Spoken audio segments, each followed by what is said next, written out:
Right, back at Firehouse Coffee Roasters. Now we talked about first the grinder, how important that is. In fact, that's what I want you to remember the most. The second thing, though, is we're going to talk about pulling a shot on the machine, dosing and leveling off and tamping, and finally getting the dose into the machine. Of course, we use bottomless portafilters. When you pull the portafilter out of the machine, when you're getting ready to dose a shot, make sure that a lot of times they're wet, so let's get this thing wet. The first thing I want you to do is I want you to make sure you wipe it out. Wipe all the residual coffee. It needs to be clean and dry. Then I'm going to come over to my machine. I'm going to clear the hopper just in case there is some extra coffee in there. We don't want to use stale coffee, so make sure that you clear the hopper out. Turn it on.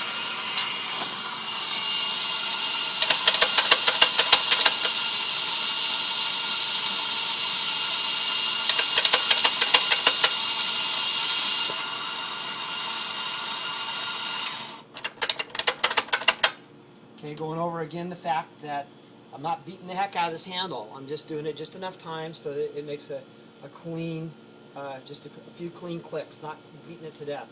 Okay, now leveling off the coffee.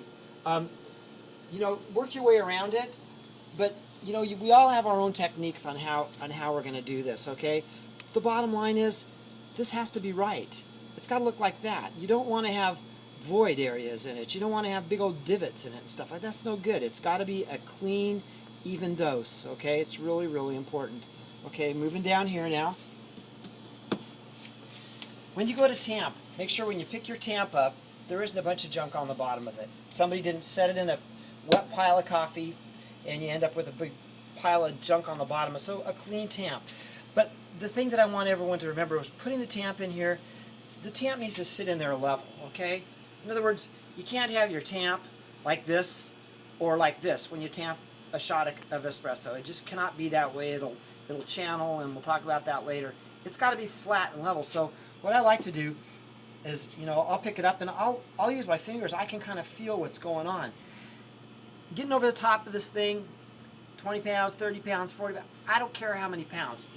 You need to set the grinder so the shot comes out with the right timing, okay? Should be somewhere around 20 pounds, but you have no idea what 20 pounds is, and neither do I when I'm doing this like right now. So we've been doing this for so long that we kind of know about what it is, but I want your elbow up. I don't want to see any tamping like this.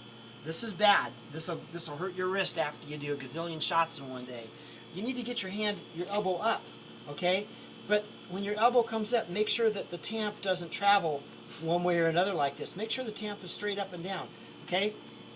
Push down, give it a little polish, and then here's the crucial point that I see people do all the time and I hate.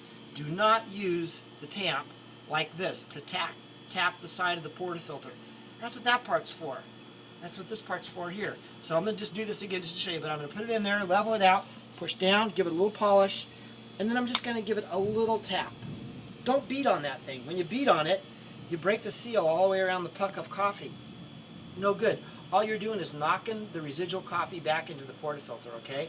So I tapped it, knocked the coffee back in. One more time on the coffee, press down, give it a little polish, and you're done, okay? Now, if you can zoom in on that, what I want to see is all the way around that portafilter, you can see a line right inside there. I want to see a level, I want to see the coffee level all the way around in the portafilter. I don't want to see coffee high on this side and low on that side. I want to see this sucker level, level, level all the way across, okay? When you come back to the machine, make sure you clear the top of this. You've got to purge this. You've got to get the junk off the group head. So turn it back on before you put the filter on. Make sure the water stops flowing. Set it. I should be able to turn this on and count to 5 before any coffee comes out. 2, 3, 4, 5. Okay, see what happened there? That's telling me right there that the grind is too coarse because the coffee came out way too fast. So what we're going to do on the next video, we're going to begin to adjust the grinder, and we're going to actually pull a shot and make a good shot. But I want you to remember mainly on the dosing and tamping, don't go crazy on the lever. of the grinder and make a bunch of racket for the customers. It's unprofessional. It's not the way it should be done. Make sure that the hopper is always empty before you add any more coffee to your portafilter. And when you tamp level. No angling things around like this, and no tamping like this. You need to get your arm up over the top of the portafilter and tamp straight down. Really important stuff. Okay, that'll be it for this one. The next one, we'll go ahead and set the grind the right way so when we pull a shot, it's going to come out right, and we're going to go through the whole procedure. All right, very good. Thanks.